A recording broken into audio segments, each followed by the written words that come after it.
Welcome to the Tech Egg. Don't get scrambled. Enjoy the video. You begin by enabling the radios, turn on Bluetooth and Wi-Fi so devices can discover each other.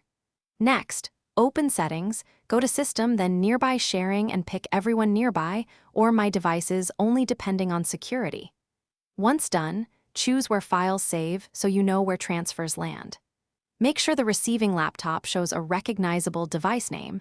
That avoids confusion. This gets you straight into discovery and prepares both endpoints to send and accept files quickly.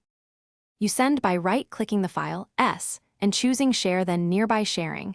This triggers device discovery. Once you pick the recipient, the other laptop will show an accept prompt. Have the person click Accept.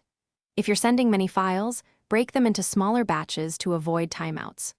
Also, switching from Everyone Nearby to My Devices only can reduce interruptions and speed pairing because it limits discovery scope. Keep an eye on transfer progress in the Action Center while files move.